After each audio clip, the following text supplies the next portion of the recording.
Good day friends, मैं राहुल मुंशी और स्वागत है आप सभी का मेरे इस YouTube channel study with Rahul Munshi में। हम लोग रिसेंटली स्टार्ट किए हैं जेपीएससी 2024 को ध्यान रखते हुए आदिवासी के बारे में। झारखंड के जो आदिवासी है उनके बारे में हम लोग वीडियो बाय वीडियो आगे देखते जा रहे हैं। तो पहले हम लोगों ने संथाल के बारे में देखा, उनके बारे में समझा। देखिए, हमारा इस वीडियो के थ्रू दोनों ही पर्पस सॉल्व होता है। एक तो ऑब्जेक्टिव जो वस्तुनिष्ठ क्वेश्चंस होते हैं वो, और उसको देखने से पहले हम लोग उसके बारे में पढ़ते हैं, समझते हैं कि भाई, क्योंकि इसी से हमारा मेंस का भी आंसर हम लोग को सामने मिलता है। ठीक है, तो कोशिश कीजिए कि ये सभी पॉइंट्स जो मैं आपको बता रहा हूँ, इस सभी पॉइंट्स को बहुत अच्छे से अपने दिमाग में फिट कर लीजिए, क्योंकि ये आपको एनी हाउ हेल्प करेंगे आपके एग्जाम में। मेंस में भी हेल्प करेंगे और प्रीलिम्स में भी हेल्प करेंगे। ठीक है, तो आज जो हम लोग जनजाति के बारे में इस वीडियो में पढ़ रहे हैं वो है उरांव जनजाति। उरांव जनजाति के बारे में पढ़ेंगे और मुंडा जनजाति के बारे में पढ़ेंगे। और जो ऑब्जेक्टिव क्वेश्चंस हम लोग देखेंगे वो उरांव जनजाति के बारे में देखेंगे। मुंडा जनजाति के बारे में हम लोग हमारे ऑब्जेक्टिव क्वेश्चंस को नेक्स्ट वाली वीडियो में देखेंगे। ठीक है, आइए अब टाइम वेस्ट नहीं करते हुए शुरुआत करते हैं। उरांव, फर्स्ट हम लोग देखे थे संथाल को, कि संथाल जो है वो झारखंड का सबसे बड़ा, पॉपुलेशन वाइज सबसे बड़ा जनजाति होता है। ठीक है, जो उरांव है ये झारखंड की दूसरी तथा भारत की चौथी सबसे बड़ी जनजाति है। ध्यान रखिएगा, ये सीक्वेंस आपसे बिल्कुल पूछा जाएगा प्रीलिम्स में। जो संथाल है वो फर्स्ट है, जो उरांव है वो सेकंड है, लेकिन ये देखिए उरांव जो है वो भारत की चौथी सबसे बड़ी जनजाति है। तो अभी आप मेरे कमेंट सेक्शन में मुझे ये बताइए, क्योंकि मैंने बता दिया है कि भाई भारत की फर्स्ट नंबर की जनजाति कौन है, सेकंड नंबर की कौन है, थर्ड नंबर की कौन है, फोर्थ तो आप जान ही रहे हैं कि उरांव है। तो थर्ड नंबर, क्योंकि इससे लास्ट वाला वीडियो में आपने देखा है कि वो संथाल जनजाति है। फर्स्ट कौन है और सेकंड कौन है, मेरे कमेंट सेक्शन में मुझे बताइए। ठीक है, देखिए प्रैक्टिस करते रहिए घर पे। कभी कभी ऐसा लगेगा ना यार कि बहुत पढ़ लिया, अब तो एग्जाम निकल ही जाना चाहिए, ऐसा बिल्कुल भी ख्याल अपने मन में बताने दीजिएगा। ये सब जो खास करके जो कमीशंस के एग्जाम होते हैं ना, हाईली अनप्रेडिक्टेबल होते हैं। आप बिल्कुल भी नहीं सोच सकते। कभी कभी लगेगा कि हाँ यार कुछ भी नहीं पढ़े हैं, लेकिन एग्जाम दें या नहीं दें। देखिए, थोड़ा भी प्रिपरेशन किए हैं, आपका मनोबल अगर आपका स्ट्रांग है ना, तो एग्जाम में जरूर अपियर कीजिए। झारखंड के जनजातीय आबादी में इसका प्रतिशत 18.14 है, जबकि संथाल का हम लोग देखे थे अप्रॉक्स 35% के आसपास में था। ठीक है, और इसका 18.14% है। इसका मुख्य निवास स्थल छोटा नागपुर पठार है। मेनली ये लोग छोटा नागपुर पठार में ही रहते हैं। ठीक है, और संथाल के केस में हमने देखा था संथाल परगना में वो लोग रहते हैं, जहां 90% आबादी निवास करती है। ध्यान रखिएगा, उरांव की 90% आबादी छोटा नागपुर पठार में निवास करती है। देखिए, ये एक्चुअली जो आपको प्रतिशत बताया जाता है ये एग्जैक्ट ये नहीं रहता है, लेकिन हाँ आप ये मान सकते हैं कि छोटा नागपुर पठार में ही ज़्यादातर पाए जाते हैं। ठीक है, इस जनजाति का मूल निवास स्थान महाराष्ट्र का कोंकण क्षेत्र है। याद रखिएगा, ये सभी पॉइंट बहुत इंपॉर्टेंट है। उरांव जनजाति का मुख्य निवास स्थान महाराष्ट्र का कोंकण क्षेत्र है, तथा यह बख्तियारुद्दीन खिलजी के आक्रमण के साथ झारखंड में प्रवेश किया था। खिलजी डायनेस्टी हम लोग सभी इतिहास में पढ़े हैं, हम लोग देखेंगे इस हमारे आने वाले वीडियो में भी देखेंगे। खिलजी डायनेस्टी, तुगलक डायनेस्टी, सभी को देखेंगे। तो बख्तियारुद्दीन खिलजी जो खिलजी डायनेस्टी से थे, उनका जब आक्रमण हुआ था उसके साथ में ही उरांव जनजाति झारखंड में प्रवेश किए थे। ठीक है, इस जनजाति की भाषा कुडुक है। कुडुक बहुत इंपॉर्टेंट पॉइंट है। इस जनजाति, देखिए जो भाषा होती है, लिपि होती है, नृत्य होती है, मतलब संस्कृति से जो रिलेटेड चीज़ें होती है ना, उनको बहुत ध्यान से याद रखिए, क्योंकि इस सभी से ऑब्जेक्टिव क्वेश्चन ज़्यादा बनता है। ठीक है, इन जनजाति का भाषा कुडुक है। इसका शाब्दिक अर्थ मनुष्य होता है। शाब्दिक अर्थ मनुष्य होता है। प्रजातीय दृष्टिकोण से यह जनजाति द्रविड़ है। अभी आप मुझे कमेंट सेक्शन में मुझे बताइए कि प्रजातीय दृष्टिकोण से संथाल जनजाति किस प्रजाति के हैं। हम लोग पढ़ चुके हैं हमारे पहले के वीडियो में। देखिए, ये कभी कभी क्या कीजिए ना, पढ़ते पढ़ते में क्वेश्चंस खुद से कीजिए कि क्या मैं इस आंसर को जानता हूं। आप जिस दिन खुद से क्वेश्चन करना शुरू कर देंगे ना, आपको पता चलेगा कि आप दूसरों से एक कदम आगे बढ़ गए, क्योंकि ये आप अपना खुद ब खुद आप अपना रिवीजन कर रहे हैं। मैं आपको जब यहाँ पर कुछ बता रहा हूँ, जैसे 18.14% मैंने बताया, तो मैंने बताया कि भाई संथाल का 35% का अप्रॉक्स में था। मैं क्यों बता रहा हूँ, आप जब किसी चीज़ को रिलेट करके पढ़ोगे ना, तो आपके दिमाग में वो चीज़ ज़्यादा तेज़ी से घुसती है। इसी के लिए जब आप उरांव के बारे में पढ़ रहे हैं, तो आप ये भी देखिए कि भाई संथाल के बारे में आपको आइडिया है कि नहीं, क्योंकि आप उस चीज़ को पढ़ चुके हैं। अगर आपको आइडिया है, इसका मतलब कि आपके दिमाग में वो फिट है, साथ ही साथ आपका रिवीजन होता चला जा रहा है। ठीक है, जिनमें बी रक्त समूह की प्रधानता होती है। बी रक्त समूह, A group, B group, A B group होता है ना, तो इसमें से बी रक्त ग्रुप की प्रधानता होती है। 1915 में शरद चंद्र राय की द्वारा एक पुस्तक लिखी गई थी, द उरांव ऑफ छोटा नागपुर। याद रखिएगा, इंपॉर्टेंट पॉइंट है ये एग्जाम में आ चुका है ऑब्जेक्टिव में, ठीक है। 1915 में शरद चंद्र रॉय की एक पुस्तक थी, द उरांव ऑफ छोटा नागपुर, जो इस जनजाति से जुड़ा एक प्रमुख पुस्तक है। देखिए, आप मान लीजिए कभी आप अगर मेंस का भी आप आंसर कर रहे हैं, वो आपको उरांव के बारे में अगर आपको बोला जा रहा है कि भाई आप कुछ लिखिए, तो ये सभी पॉइंट्स को जब आप अपने मेंस में लिखते हैं ना, भले वो आपसे ये नहीं पूछ रहा है कि भाई द उरांव ऑफ छोटा नागपुर किसके द्वारा लिखा गया है, उनके बारे में टिप्पणी कीजिए, ये वो सब नहीं पूछेगा। वो जब भी कभी आपको पूछ रहा है, ये सब पॉइंट क्या होता है ना कि आपके लिए थोड़ा सा एडेड एडवांटेज भर देता है कि भाई आप उस सभी चीज़ों को बहुत अच्छे से और बारीकी से पढ़े हैं पढ़ने के समय में, ठीक है। नेक्स्ट में आते हैं राजनीतिक दृष्टिकोण से। राजनीतिक दृष्टिकोण से उरांव जनजाति का प्रशासनिक व्यवस्था पढ़ा पंचायत कहलाती है। सेम यही चीज़ हम लोग देखे थे संथाल में। संथाल में हम लोग क्या देखे थे, मांझी परगनेत कहलाती थी। उरांव में ये चीज़ पढ़ा पंचायत कहलाती है, ठीक है, जिसमें ग्राम प्रमुख को महतो कहा जाता है, महतो के सहयोगी को मांझी कहा जाता है, और सर्वोच्च राजा को पढ़ा दीवान कहते हैं। याद रखिएगा, ये सभी चीज़, ये बहुत इंपॉर्टेंट पॉइंट है, ठीक है। नेक्स्ट में आते हैं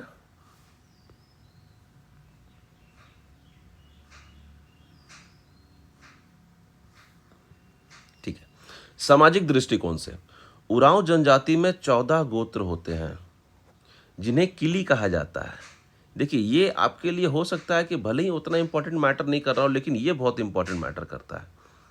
ये जरूर पूछा जा सकता है कि उरांव जनजाति में गोत्र को क्या कहते हैं। ये यहाँ पर सभी पॉइंट्स को बहुत ध्यान से पढ़िए और कोशिश कीजिए, जो इंपॉर्टेंट पॉइंट्स मैं बता रहा हूँ ना, उसका एक नोट्स बताते चलिए। नोट्स बनाने में क्या होता है कि सपोज कीजिए कि जब कभी आप उसको रिवीजन करते हैं और आपके पास समय बहुत कम है, तो आप फटाफट ये बुक को नहीं खोल के पढ़ के ना, आप अपने नोट्स को खोलेंगे।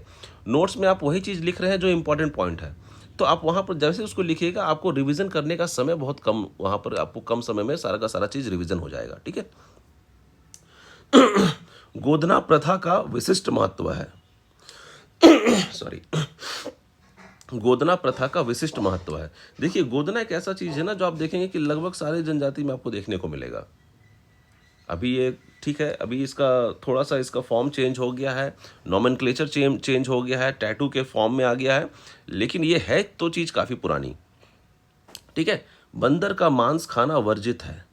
देखिए, क्योंकि जो जनजाति है, चाहे आदिम जनजाति है, इनके बारे में शुरू से ही ऐसी एक सोच रही है कि ये लोग आदि टाइम से निवास कर रहे हैं, तो ये लोग जंगलों में खास करके रहते हैं। तो इनके बारे में ऐसा माना जाता है कि भाई ये लोग जो जंगल के फल होते हैं, जंगल में जो जानवर होते हैं उनको खाते हैं, फल खाते हैं, और जंगल में जो पदार्थ होते हैं जो मिलते हैं खाने पीने के लिए, उनको खाते हैं। तो इसी के लिए यहाँ पर ऐसा माना जाता है, क्योंकि जो बंदर है वो भी तो वहीं पर रहते हैं, तो लेकिन इनके बारे में ऐसा माना जाता है कि बंदर का मांस खाना उनके लिए वर्जित है, वो नहीं खा सकते हैं, एकदम वर्जित है, ठीक है। एकल परिवार की मजबूत अवधारणा है। एकल परिवार हम लोग संथाल में भी देखे थे, ठीक है। एकल परिवार की मजबूत अवधारणा है जो पितृवंशीय है। अधिकतर जनजाति आपको पितृवंशीय ही मिलेगी, ध्यान रखिएगा, ठीक है। पर्व त्योहार के अवसर पर पुरुष किरेया एवं महिला खनारिया वस्त्र पहनते हैं। ये याद रखिएगा, जब कोई फेस्टिवल होता है ना, तो लोग अच्छे अच्छे कपड़ा पहनते हैं, अच्छे अच्छे वस्त्र पहनते हैं। तो पुरुष जो वस्त्र को धारण करते हैं उसको किरेया कहा जाता है, और महिलाएं जिन वस्त्र को धारण करती हैं उनको खनारिया वस्त्र कहा जाता है, ठीक है। समगोत्रीय विवाह वर्जित है। ध्यान रखिएगा, संथाल में भी हम लोग देखे थे कि समगोत्रीय विवाह वर्जित है, सेम गोत्र में विवाह नहीं होता है, ठीक है। सर्वाधिक प्रचलित विवाह आयोजित विवाह होता है। वहाँ पर भी हम लोग विवाह का प्रकार देखे थे संथाल में। हर पॉइंट में मैं आपको रिलेट कर रहा हूँ संथाल के साथ में, ताकि आपका साथ ही साथ एक रिवीजन भी हो रहा है। आप रिलेट करके जब पढ़ाई करेंगे तो पॉइंट्स आपके दिमाग में ज़्यादा दिन तक फिट हो जाएंगी। ध्यान रखिएगा, मैं बार बार इस चीज़ को बता रहा हूँ। सर्वाधिक प्रचलित विवाह आयोजित विवाह होती है। वहाँ पर विवाह का नाम हम लोग क्या पढ़े थे, मेरे कमेंट सेक्शन में प्लीज़ मुझे बताइए कि संथाल जनजाति में विवाह को क्या कहा जाता है। ठीक है। वहां पर भी जो विवाह का 8 प्रकार था, उसमें भी जो सबसे प्रथम प्रकार था वो भी सबसे ज्यादा फेमस था, और वो भी आयोजित विवाह ही था। ठीक है, जिसमें वर पक्ष को वधु मूल्य देना पड़ता है। सेम केस, जो मेल होते हैं वो शादी के टाइम पे फीमेल के फैमिली मेंबर को मूल्य देते हैं। उसको संथाल जनजाति में उस मूल्य को क्या कहा जाता था, ये भी मुझे बताइए। नहीं भी बताते यार तो एटलीस्ट कम से कम आप लोग ना उस वीडियो को खोल करके पढ़ लीजिए। बहुत इंपॉर्टेंट पॉइंट है, एग्जाम पॉइंट ऑफ व्यू से बहुत मदद करेगा आपको। ठीक है, ये जो एक पॉइंट अभी मैं आपको साथ डिस्कस कर रहा हूं ये बहुत इंपॉर्टेंट है। युवा गृह धूमकुड़िया का स्वरूप, ये पिछला ऑब्जेक्टिव में भी आया है, ये पिछला जेपीएससी का बिल्कुल आया है। युवा गृह धूमकुड़िया का स्वरूप, धूमकुड़िया क्या होता है? देखिए, जैसे मैंने पहले भी आपको बताया है कि जो जो केवल संथाल नहीं, जो अलग अलग जनजाति के जो लोग हैं, वो लोग क्या करते हैं ना, वो लोग समाज के प्रति अपने बच्चों को बहुत पहले से ही जागरूक करते हैं कि कैसा रहन सहन होना है, कैसा रीति रिवाज होना है, सब कुछ के लिए। तो ये लोग पहले से ही टारगेट करते हैं। इसका मतलब कि जब बच्चे 8 साल 10 साल की आयु के होते हैं, उसी समय से इनको प्रशिक्षण दिया जाता है। तो ये उसी चीज से रिलेटेड है। धुमकुरिया में सरहुल के अवसर पर 3 वर्ष में एक बार, मतलब प्रत्येक 3 वर्ष में, 3 वर्ष में एक बार मतलब प्रत्येक 3 वर्ष में 10 से 11 वर्ष की आयु के बच्चों को प्रवेश मिलता है, जिसका उद्देश्य युवा युवतियों को जनजातीय परंपरा का प्रशिक्षण देना है। ध्यान रखिएगा, फिर से पढ़ रहा हूं। धुमकुड़िया में सरहुल के अवसर पर 3 वर्ष में एक बार 10 से 11 वर्ष की आयु के बच्चों को प्रवेश मिलता है, जिसका उद्देश्य युवा युवतियों को जनजातीय परंपरा का प्रशिक्षण देना है। जनजातीय परंपरा, मैंने कहा था ना कि ये लोग अपनी परंपरा को बहुत मानते हैं। जब ये लोग मानते हैं तो इनकी धारणा भी है कि भाई इनके बच्चों को भी बहुत अच्छे संस्कार दिए जाए, खास करके जो उनकी परंपरा है उनके बारे में उनका नॉलेज होना चाहिए। तो ये लोग बहुत पहले से ही अपने बच्चों को इस चीज़ का संस्कार देना शुरू कर देते हैं। तो इसी के लिए मैंने कहा कि ये बहुत ही इंपॉर्टेंट पॉइंट है। धुमकुड़िया, ये आता है एग्जाम, इसको याद रखिएगा। कब होता है? प्रत्येक 3 वर्ष में। कौन कौन प्रवेश कर सकता है? 10 से 11 वर्ष के बच्चे उसमें प्रवेश कर सकते हैं। युवकों को रहने के लिए बना युवा गृह जोग एड़पा कहा जाता है। जो युवक होते हैं वो अलग रहते हैं, जो युवतियां होती हैं वो अलग रहती हैं। जो युवक होते हैं उनके लिए जो रहने के लिए युवा गृह बनाया जाता है उसको जोग एड़पा कहते हैं। इंपॉर्टेंट पॉइंट है, याद रखिएगा। मैंने पहले भी कहा है कि जो ये सब वर्ड्स है ना, ये थोड़े डिफिकल्ट आपको मिलेंगे, लेकिन ये याद रखिए, आपके पास कोई ऑप्शन नहीं है, एग्जाम में बिल्कुल पूछे जाते हैं। एवं युवतियों के लिए बना युवा गृह पेल एड़पा कहा जाता है। पेल एड़पा कहा जाता है, ठीक है, पेल एड़पा कहा जाता है। जोग एड़पा का मुखिया धांगर होता है। जो जोग एड़पा होता है, जो युवक गृह जो होता है युवा गृह, उसका एक मुखिया होता है जिसको धांगड़ कहा जाता है। और पेल एड़पा जो युवतियों के लिए जो युवा गृह बनता है, उसका मुखिया को बड़की धांगरीन कहा जाता है। याद रखिएगा, बड़की धांगरीन कहा जाता है, ठीक है। आर्थिक दृष्टिकोण से यह जनजाति कृषि कार्य पर निर्भर है। देखिए, ज्यादातर जो जनजाति है वो कृषि कार्य पर ही निर्भर रहती है। संथाल कृषि कार्य पर निर्भर, उरांव कृषि कार्य पर निर्भर, लेकिन कृषि के अलावा ये लोग और भी दूसरे काम करते हैं। बुनाई का काम करते हैं, पहाड़ वहाड़ में, जंगल उंगल में वहां से ला करके जो सामान रहता है वो सब कोई बेचते हैं। तो इनका आर्थिक दृष्टिकोण से ये लोग इस पर निर्भर करते हैं, तथा इनका भोजन चावल, जंगली पक्षी एवं फल होता है, ठीक है। झारखंड में सर्वाधिक विकास उरांव जनजाति का हुआ है। ये ध्यान रखिएगा, ये जो पॉइंट है बोल्ड किया हुआ है। झारखंड में सर्वाधिक विकास किस जनजाति का हुआ, ये आपका ऑब्जेक्टिव क्वेश्चन आ सकता है। तो बिल्कुल अगर आप इस पॉइंट को पढ़े हुए हैं तो आप मान सकते हैं कि आपका आंसर उरांव जनजाति ही होगा, चाहे वो ए में हो, चाहे बी में हो, चाहे सी में हो, चाहे डी में हो, ठीक है। नेक्स्ट, धार्मिक दृष्टिकोण से उरांव के प्रमुख देवता निम्न हैं। सर्वोच्च देवता को धर्मेश कहा जाता है। संथाल के सर्वोच्च देवता को क्या कहा जाता है, आप मेरे कमेंट सेक्शन में मुझे बताइए, ठीक है। सभी जगह रिलेट करके पढ़िए, आपको चीजें ज्यादा दिन तक याद रहेंगी। सर्वोच्च देवता को धर्मेश कहा जाता है। उरांव जनजाति में सूर्य देवता को माना जाता है कि वो धर्मेश। ग्राम देवता को ठाकुर देव कहा जाता है। सीमांत देवता को डिहवर कहा जाता है। पहाड़ देवता को मरांग बुरु कहा जाता है। मरांगबुरु संथालों के जो दूसरे नंबर के जो देवता थे उनको कहा जाता था। और जब उरांव जनजाति में आते हैं तो मरांगबुरु उन लोग अपने पहाड़ देवता को कहते हैं। कुल देवता को पूर्वजात्मा कहते हैं। कुल देवता हम लोग देखते हैं ना कि भाई कुल देवता हम लोग नॉर्मली ये मानते हैं कि जो हमारे पूर्वज थे, जो हमारे दादा परदादा के सालों साल पहले जो रहते थे, वो पूर्वज ही हमारे कुल देवता के फॉर्म में हम लोग ऐसा बिलीव करते हैं। तो यहाँ पर देखिए कुल देवता का नाम को जब आप तोड़ देंगे ना, पूर्वज आत्मा, तो अगर आप इस पॉइंट को एक दो बार भी पढ़े हैं तो आप इसलिए उस चीज को रिलेट कर सकते हैं। गांव के धार्मिक प्रमुख को पाहन कहते हैं। गांव के जो धार्मिक प्रमुख होते हैं उनको पाहन कहते हैं। और पाहन के सहयोगी जो ओझा गुनी होते हैं उनको बैगा कहा जाता है। ठीक है। उरांव समुदाय के लोग फसल की रक्षा के लिए भेलवा पूजा कहते हैं। फसल की रक्षा के लिए, क्योंकि जब लोग देखिए, क्योंकि ये लोग एग्रीकल्चर पर डिपेंड करते हैं, किसी भी तरह से अगर इनका फसल नष्ट हो गया तो आप सोचिए ना इनके पास पैसा रहेगा ना इनके पास खाने पीने के लिए कुछ रहेगा। तो इसी के लिए ये लोग हर कोशिश संभव करते हैं कि इनकी फसल को किसी भी तरह से सुरक्षित रखा जा सके, चाहे उसके लिए दिन रात वहाँ पर फसल के पास बैठना क्यों ना पड़े। बहुत मेहनती होते हैं, बहुत मेहनती होते हैं। उरांव समुदाय के लोग फसल की रक्षा के लिए भेलवा पूजा करते हैं तथा गांव की सुरक्षा के लिए गोरैया पूजा करते हैं। गोरैया पूजा करते हैं। गोरैया एक आप देखेंगे कि गोरैया जो होता है वो एक तरह का एक पक्षी भी होता है। ठीक है। तो गांव की सुरक्षा के लिए गोरैया पूजा करते हैं और फसल की सुरक्षा के लिए भेलवा पूजा करते हैं। उरांव में मुख्य पूजा स्थल को सरना एवं पूर्वजों के आत्मा का निवास स्थान शासन कहलाता है। सरना, जहाँ पर जो उनके मुख्य पूजा स्थल होते हैं उसको सरना। आप कभी कभी कहीं जब कभी कहीं से क्रॉस करेंगे ना, जैसे मैं आपको एक एग्जांपल देता हूँ कि सरना आप वहाँ पर भी देख सकते हो। अगर आप रांची में रहते हो तो अरगोड़ा चौक के पास से जब आप क्रॉस करते हो, अरगोड़ा चौक के पास से नहीं, आपको हरमू चौक के पास से, तो वहाँ पर आपको एक सरना स्थल देखने को मिलता है। बिल्कुल सिग्नल के पास में ही है, कॉर्नर में बड़ा सा स्थान है, वहाँ पर लोग पूजा करने के लिए जाते हैं। ठीक है।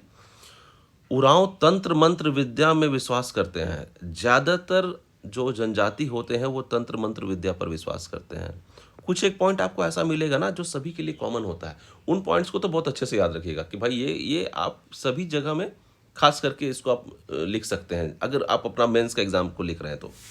विद्या में विश्वास करते हैं तथा इसमें बैगा की मुख्य भूमिका होती है। बैगा हम लोग देखें ना, बैगा, ओझा मुनि, तंत्र मंत्र, ये सब इसी से रिलेटेड है। ठीक है, उसको बैगा कहते हैं। नेक्स्ट देखते हैं। उरांव में सरना संस्कृत वाले शव का दाह संस्कार करते हैं। सरना जो संस्कृत वाले हैं ना, संस्कृति वाले, वो शव का दाह संस्कार करते हैं। लेकिन उरांव में बहुत सारे ऐसे भी लोग हैं जो कन्वर्ट हो चुके हैं क्रिश्चियनिटी में, ईसाई धर्म में। तो जो ईसाई धर्म को मानते हैं उरांव वाले लोग, वो लोग उनको दफनाते हैं। क्योंकि हम लोग देखते हैं कि जो क्रिश्चियन लोग होते हैं वो लोग शव को, डेड बॉडीज़ को जलाते नहीं हैं, दफनाते हैं। और हम लोग हिंदू धर्म वाले क्या करते हैं, हम लोग डेड बॉडीज़ को दफनाते नहीं, हम लोग उसको जलाते हैं। तो उरांव जनजाति वाले लोग ऐसे लोग जो शरना संस्कृति, मतलब आप मान सकते एक तरह से हिंदू धर्म को जो पाल रहे हैं, पालन करते हैं, वो शव को दाह संस्कार करते हैं। और जो ईसाई में कन्वर्ट हो चुके हैं वो लोग दफनाते हैं शव को। ठीक है। सांस्कृतिक दृष्टिकोण से इस जनजाति का मुख्य त्यौहार कर्मा एवं सरहुल है। हम लोग वहाँ पर भी देखे थे संथाल में भी कि कर्मा, सरहुल और एक तीसरा एक और था जो बहुत ही इंपॉर्टेंट था, जो पशु के ऊपर में उस पर्व को मनाया जाता है। मेरे कमेंट सेक्शन में प्लीज़ मुझे उस पर्व का नाम बताइए। ठीक है। इनका प्रमुख नृत्य यदुर कहलाता है। याद रखिएगा, इंपॉर्टेंट पॉइंट है, प्रमुख नृत्य यदुर कहलाता है। वहां पर भी एक जादू पटिया नाम का था, ध्यान रखिएगा। इनका नृत्य स्थान अखड़ा कहलाता है। नृत्य का जो स्थान होता है वो अखड़ा कहलाता है। इनके नव वर्ष का आरंभ नवंबर दिसंबर की धान कटाई के बाद होता है। नव वर्ष का आरंभ नवंबर दिसंबर की धान कटाई के बाद होता है। उरांव गांव को भुइहर कहते हैं। गांव को लोग भुइहर कहते हैं। उरांव को सबसे बड़ी पंचायत पढ़ा कहलाती है। याद रखिएगा। ठीक है। उरांव की जो सबसे बड़ी पंचायत होती है, जो कई गांव को मिला के बनाई जाती है, उसको पढ़ा पंचायत कहा जाता है। मुंडा जनजाति, अब हम लोग तुरंत मुंडा जनजाति में आते हैं। ये झारखंड की तीसरी सबसे बड़ी जनजाति है। तीसरी सबसे बड़ी जनजाति है झारखंड की। सबसे बड़ी जनजाति संथाल। झारखंड की दूसरी सबसे बड़ी जनजाति उरांव। झारखंड की तीसरी सबसे बड़ी जनजाति मुंडा, ठीक है। तथा कुल जनजातीय आबादी का इसका प्रतिशत 14.56 है।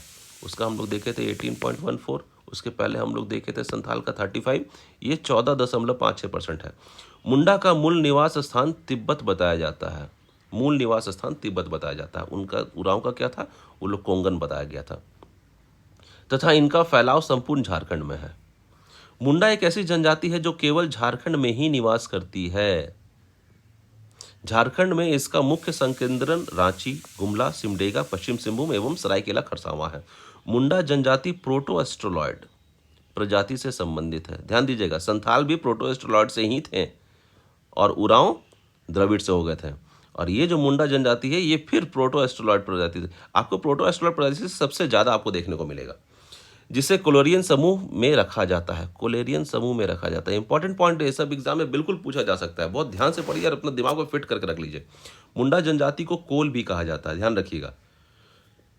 यह अपनी जाति को होड़ो तथा स्वयं को होड़ोको कहते हैं। इनकी भाषा मुंडारी है। उरांव की भाषा कुडुक, ठीक है। वो लोग अपने कुडुक को भी, अपने आप को कुडुक कहते थे और उनकी भाषा कुडुक। नेक्स्ट में आते हैं राजनीतिक दृष्टिकोण से। मुंडा का प्रशासनिक व्यवस्था मुंडा मानकी व्यवस्था कहलाती है। ये बहुत ही प्राचीनतम गणतंत्रीय प्रणाली है। बहुत पहले यहाँ से मतलब बहुत कुछ हम लोग को सीखने को मिलता है। हम लोग अभी देख रहे हैं ना कि भाई सॉरी, हमारा भारत गणतंत्र बना 1950 में, लेकिन जब आप देखोगे, जब आप पढ़ोगे ना इनके बारे में, तो आपको पता चलेगा कि ये गणतंत्र प्रणाली को कितने सालों पहले से चलाते आ रहे हैं। तो इनकी जो प्रशासनिक व्यवस्था होती है उसको मुंडा मान की व्यवस्था कहते हैं। हम लोग संथाल में भी देखें कि उनकी एक व्यवस्था होती है। हम लोग उरांव में भी देखी, अभी हम लोग मुंडा में भी देख रहे हैं, ठीक है। मांझी परगणित व्यवस्था हम लोग पहले देख चुके हैं, जिसमें ग्राम प्रमुख को मुंडा कहा जाता है। जो ग्राम प्रमुख होते हैं वो मुंडा कहा जाता है। और ग्राम पंचायत प्रमुख को हाथू मुंडा कहा जाता है। कंफ्यूज नहीं कीजिएगा, एग्जाम बिल्कुल कंफ्यूज कर सकते हैं। जो ग्राम के प्रमुख होते हैं उनको मुंडा कहा जाता है, जो ग्राम पंचायत के प्रमुख होते हैं उनको हाथू मुंडा कहा जाता है। एवं कई गांवों को मिलाकर करके परहा पंचायत के प्रमुख को मानकी कहते हैं। तो ये हो गया मुंडा, ये हो गया मानकी। एक गांव का प्रमुख हो गया मुंडा, कई गांव के प्रमुख हो गए मानकी। तो इसी पूरे फॉर्म को कहा जाता है मुंडा मानकी व्यवस्था, ठीक है। मुंडा एवं मानकी का पद वंशानुगत होता है, ध्यान रखिएगा। मुंडा का भी और मानकी का भी पद वंशानुगत होता है।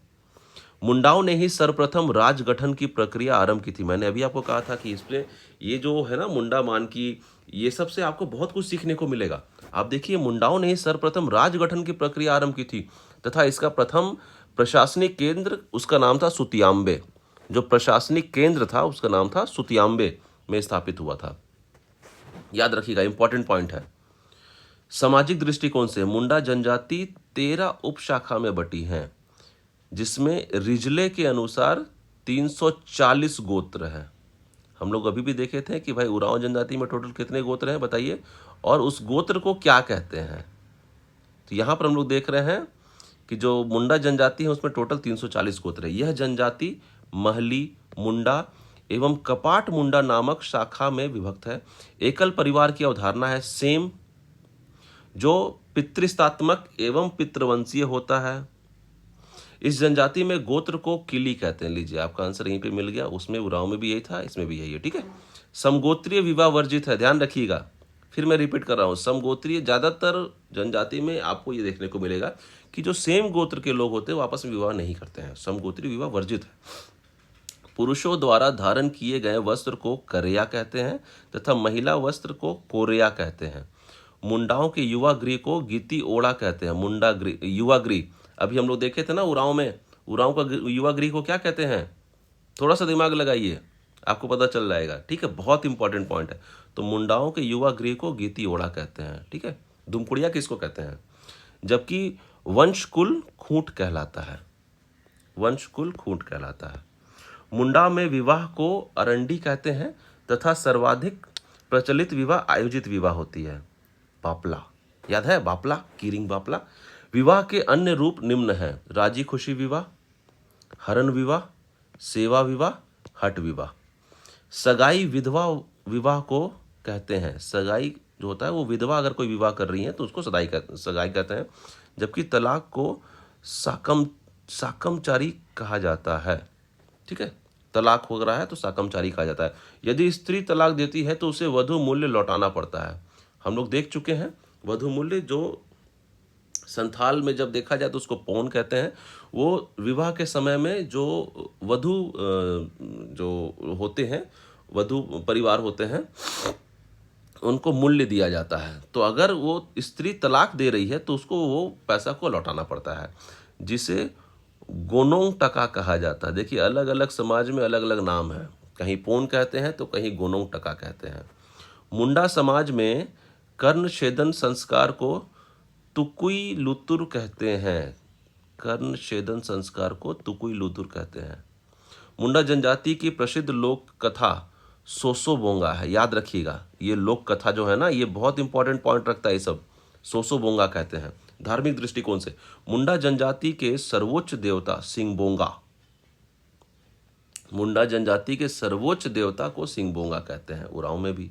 इसके अलावा निम्न देवताओं की महत्ता है। हाथू बोंगा ग्राम देवता, ओड़ा बोंगा कुल देवता, इकिर बोंगा जल देवता, बूरू देवता पहाड़ देवता, देशाउली गांव के सर्वोच्च देवी। मुंडा जनजाति में पूजा स्थल को सरना कहा जाता है। धार्मिक प्रमुख को पाहन कहा जाता है। पाहन के सहयोगी को पनभरा कहा जाता है। ग्रामीण पुजारी को डेहरी कहा जाता है। तंत्र मंत्र विद्या का प्रमुख तथा झाड़फूक करने वाले को देवड़ा कहा जाता है। इस जनजाति में शव के साथ दफनाने की प्रथा ज़्यादा प्रचलित है। ठीक है, हालांकि दाह संस्कार भी किया जाता है। दफन स्थल को शासन कहते हैं, जबकि शासन में निर्मित पूर्वज का शिलाखंड शासनदिरी या हड़गड़ी कहलाता है। आर्थिक दृष्टिकोण से मुंडा का आर्थिक व्यवस्था कृषि एवं पशुपालन निर्भर करता है। ठीक है, आर्थिक उपयोगिता के आधार पर भूमि को 3 श्रेणी में बांटा गया। पंकु सर्वाधिक उपजाऊ जमीन, नागर औसत और खिसरी बालयुक्त भूमि। मुंडाओं द्वारा निर्मित भूमि को खूंट कटी भूमि कहा जाता है। यहीं से खूंट कटी प्रथा आरंभ हुई थी। ठीक है, मुंडाओं द्वारा निर्मित भूमि को खूंट कटी भूमि कहा जाता है, जिसमें खूंट का आशय परिवार होता है। याद रखिएगा, इंपॉर्टेंट पॉइंट है, खूंट का मतलब परिवार होता है। नेक्स्ट पॉइंट, सांस्कृतिक दृष्टिकोण से मुंडा जनजाति के सभी अनुष्ठानों में हड़िया, जो चावल से निर्मित, हम लोग पहले भी देख चुके हैं कि 2-3 दिन तक चावल को रख करके इस हड़िया को बनाया जाता है। इसमें ये इनका पेय पदार्थ होता है, एवं रान का प्रयोग होता है। पशु पूजा के लिए सोहराई पर्व मनाया जाता है। मुंडा जनजाति का सबसे प्रमुख त्यौहार सरहुल, कर्मा एवं सोहराई होता है। ठीक है, सरहुल को बा पर्व के नाम से भी जाना जाता है। सरहुल को बा पर्व के नाम से भी जाना जाता है।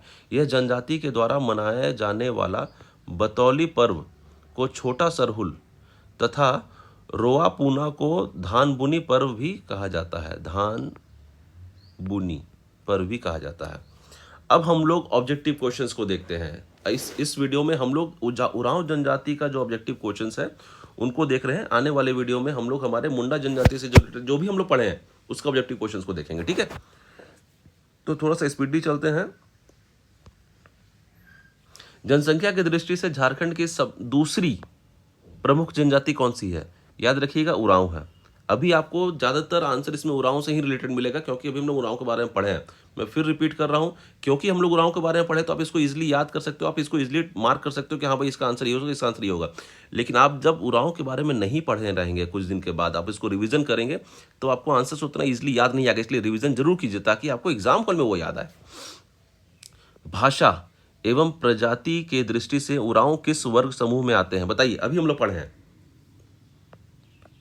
ठीक है, ये हमारा आंसर। ऐतिहासिक साक्ष्यों के अनुसार उरांव जनजाति का मूल निवास कहाँ माना जाता है? बताइए। देखिए, ये सभी चीज को भी हम लोग पढ़ चुके हैं, तो थोड़ा सा अपना दिमाग को दौड़ाइए और आपको आंसर मिल सकता है इसका। ऐतिहासिक साक्ष्यों के अनुसार उरांव जनजाति का मूल निवास कहाँ माना जाता है? ये दक्कन की तरफ। थोड़ा कंफ्यूजन है, क्योंकि देखिए जो कोंकण वहाँ पर लिखा गया था, कोंकण अगर आप देखोगे तो वो आपका गोवा वाला क्षेत्र को कोंकण कहते हैं, लेकिन कहीं कहीं पर आपको दक्कन भी दिखने को मिलेगा। ठीक है, इसको मैं एक बार और आपको क्लेरिफाई कर दूंगा। अगर आपके पास भी कोई ऑप्शन है तो आप प्लीज़ मेरे कमेंट सेक्शन में मुझे लिखिए। ठीक है, उरांव जनजाति का झारखंड में किस शासक के काल में प्रवेश हुआ था? बताइए, हम लोग देख चुके हैं इसको। देखिए यहाँ पर भी थोड़ा सा कंफ्यूजन है, जो ऑप्शंस देते हैं ना, वो हो सकता है कि वो ऑप्शंस आपको सही से नहीं मिले, तो यहाँ इस पॉइंट को भी हम लोग छोड़ रहे हैं, क्योंकि अगर ऐसे देखेंगे तो यहाँ पर ऑप्शन वो हम लोग जो देखे हैं बख्तियारुद्दीन खिलजी के टाइम पे वो उरांव जनजाति का प्रवेश झारखंड में हुआ था। ठीक है, तो यहाँ पर अगर हम लोग इसको समझना भी चाह रहे हैं तब भी हम लोग को उससे रिलेटेड कोई ऑप्शन नहीं दिख रहा है। कौन जनजाति अपनी भाषा में स्वयं को कुडुक कहती हैं? अभी हम लोग देख चुके हैं उरांव। किसने 1915 ईस्वी में द उरांव ऑफ छोटा नागपुर जो पुस्तक लिखी गई थी, लिखकर उरांव जनजाति के बारे में विस्तृत जानकारी दी थी? शरद चंद्र रॉय। उरांव की भाषा क्या है? अभी हम लोग देख चुके हैं, उरांव की भाषा कुडुक है। ठीक है, नेक्स्ट में आते हैं। झारखंड में उरांव का निवास किस प्रमंडल में सर्वाधिक है? किस प्रमंडल में सर्वाधिक है, याद रखिएगा, किस प्रमंडल के बारे में पूछ रहा है। तो ये आपको आपको छोटा नागपुर में ज़्यादातर है, तो दक्षिणी छोटा नागपुर में और पलामू में आपको ज़्यादा मिलेगा। तो हमारा आंसर डी है। ठीक है, उरांव गांव के प्रधान को क्या कहते हैं? उरांव गांव के प्रधान को क्या कहते हैं? हम लोग देख चुके हैं, महतो। ठीक है, गांव का प्रधान। पाहन किस जनजाति का धर्म प्रधान है? पाहन किस जनजाति का धर्म प्रधान है? हम लोग देख चुके हैं, उरांव का धर्म प्रधान को पाहन कहा जाता है। अब हम लोग नेक्स्ट में आते हैं। नेक्स्ट में एक बार हमारा ये जो धुमकुड़िया, अभी इसके बारे में हम आपको बहुत अच्छे से बताए थे। धुमकुड़िया किसके युवा गृह का नाम है? उरांव जनजाति का जो युवा गृह होता है उसको धुमकुड़िया कहते हैं। ठीक है, नेक्स्ट में आते हैं। धुमकुड़िया में प्रवेश कब होता है? 3 वर्ष में एक बार। हम लोग देख चुके हैं, हर 3 साल में एक बार उसमें प्रवेश मिलता है। धुमकुड़िया क्या है? धुमकुड़िया क्या है? तो ये एक प्रशिक्षण केंद्र है। धुमकुड़िया में किसके लिए जोक एड़पा का नाम से जाना जाता है? किससे जोक एड़पा का नाम से जाना जाता है? बताइए, 2 हम लोग देखे थे ना, एक युवतियों का युवा गृह और एक युवाओं का युवा गृह। तो जोक एड़पा किसको कहा जाता था? बताइए कोई आंसर। जोक एड़पा जो युवकों का युवा गृह ना, उसको कहते थे। युवतियों के धुमकुड़िया का नाम क्या है? अब बताइए भाई, इसका क्या नाम है? युवतियों के धुमकुड़िया का क्या नाम है? पेल एड़पा। ठीक है, नेक्स्ट में आते हैं। जोक एड़पा को अन्य किस नाम से जाना जाता है? जोक एड़पा को अन्य किस नाम से जाना जाता है? तो इसको धांगर कुड़िया के नाम से जाना जाता है। जोक एड़पा की देखरेख कौन करता है? जोक एड़पा की देखरेख कौन करता है? तो ये धांगर कुड़िया के नाम से, जो धांगर है ना, धांगर करते हैं, उनको धांगर कहा जाता है। पेल एड़पा की देखभाल करने वाली क्या कहलाती है? बड़की धांगरिन। उरांव का धार्मिक स्थल है। उरांव का धार्मिक स्थल को क्या कहा जाता है? सरना। नेक्स्ट में आते हैं। कौन सा स्थान उरांव की महत्वपूर्ण सामाजिक एवं सांस्कृतिक संस्था है? बताइए। देखिए, जो संस्कृति से रिलेटेड रहेगा ना, उसको बहुत ध्यान से पढ़िएगा।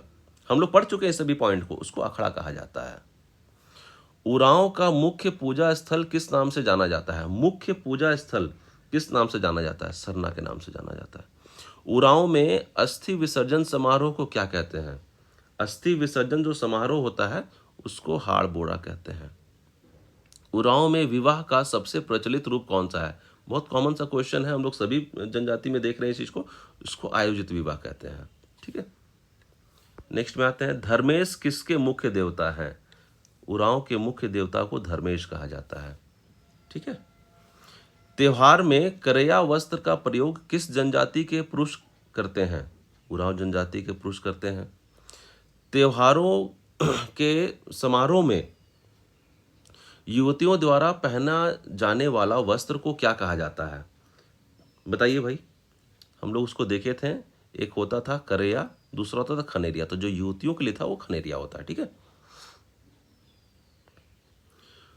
उरांव के ठाकुर देव कौन से देवता हैं? उरांव के ठाकुर देव कौन से देवता है? तो वो ग्राम देवता को लोग ठाकुर देव कहते हैं। उरांव में पूर्वज आत्मा क्या कहलाता है? बताइए, उरांव में पूर्वज आत्मा क्या कहलाता है? बहुत सिंपल सा क्वेश्चन है, कुल देवता कहलाता है। पूर्वज आत्मा। ठीक है, नेक्स्ट क्वेश्चन में आते हैं। सीमांत देवता डिहवर किसके देवता हैं? उरांव के देवता है भाई। सीमांत देवता होता है जिनको डिहवर कहा जाता है, वो उरांव के देवता है। उरांव का पढ़ा देवता क्या कहलाते हैं? उरांव का पहाड़ देवता क्या कहलाते हैं बताइए, हम लोग इसको पढ़ चुके हैं। मारंग बुरु कहलाते हैं। ठीक है, उरांव जनजाति का मुख्य त्योहार क्या है? उरांव जनजाति का मुख्य त्योहार कर्मा भी है और सरहुल भी है, तो हमारा आंसर हो जाएगा सी, ए और बी। उरांव जनजाति का गांव किस नाम से जाना जाता है? उरांव जनजाति का गांव किस नाम से जाना जाता है? गांव को ये लोग भुईहरी कहते हैं। ठीक है, नेक्स्ट में आते हैं। पंचोरा किस जनजाति के पंचायत को कहते हैं? पंचोरा, याद रखिएगा, बहुत टिपिकल सा नाम है, लेकिन याद रखिए पंचोरा उरांव जनजाति के पंचायत को कहा जाता है। ठीक है, महतों के खूट को क्या कहते हैं? महतों के खूट को क्या कहते हैं? तो उसको महतो खूट कहते हैं। उरांव जनजाति के संघीय पंचायत को क्या कहते हैं? संघीय पंचायत, जो पंचायत मिल करके बनाया जाता है, हम लोग पढ़ चुके हैं इसके बारे में। एक तो देखिए, कंफ्यूज नहीं होइएगा, एक है आपका पढ़ा, एक है पहड़ा, तो ये पढ़ा पंचायत होती है। ठीक है, झारखंड में सबसे ज्यादा विकास किस जनजाति का हुआ? अभी हम लोग पढ़ चुके हैं। झारखंड में सबसे ज्यादा विकास किस जनजाति का हुआ है? तो वो उरांव जनजाति है। उरांव जनजाति में कितने गोत्र पाए जाते हैं? हम लोग पढ़ चुके हैं। उरांव जनजाति में कितने गोत्र पाए जाते हैं? 14 गोत्र पाए जाते हैं। उनको क्या कहा जाता है? मेरे कमेंट सेक्शन में मुझे बताइए। ठीक है, धुमकुरिया में सामान्यतः किस पर्व के समय प्रवेश दिया जाता है? धुमकुरिया, कौन सा पर्व के समय में धुमकुरिया में प्रवेश दिया जाता है? हम लोग पढ़े हैं इसके बारे में, बताइए। सरहुल। ठीक है, उरांव जनजाति के प्रमुख नृत्य क्या कहलाता है? उरांव जनजाति का प्रमुख नृत्य यदुर कहलाता है। ये हमारा आंसर है। तो ये हमारा बहुत ही इंपॉर्टेंट एक टॉपिक था, जेपीएससी को लेके हमने बनाया था, जिसमें आपको बहुत सारे पॉइंट्स देखने को मिल रहे हैं जो आपको मेंस में भी हेल्प करेंगे, और बाद में इसका ऑब्जेक्टिव भी हमने देखा जो आपको प्रीलिम्स में हेल्प करेंगे। जितना भी ज़्यादा हो सके, बहुत सारे इन सभी पॉइंट्स को जहाँ जहाँ मैं हाईलाइट कर रहा हूँ, सभी पॉइंट्स को अपने दिमाग में फिट करके रख लीजिए। बहुत मदद करेगी आपको एग्जाम में, और रिवीजन करते रहिए। और अगर आपको मेरा ये वीडियो अच्छा लगा हो तो प्लीज़ मेरे वीडियो को लाइक कीजिए, मेरे channel study with Rahul Munshi को सब्सक्राइब कीजिए, ज़्यादा से ज़्यादा इस वीडियो को शेयर कीजिए ताकि मैक्सिमम स्टूडेंट को इसका बेनिफिट मिल सके। ठीक है, और अगला वीडियो मैं फिर लेकर के आऊँगा मुंडा जनजाति के बारे में। अपने घर में रहें, स्वस्थ रहें, पढ़ाई करते रहें। ठीक है, थैंक यू सो मच।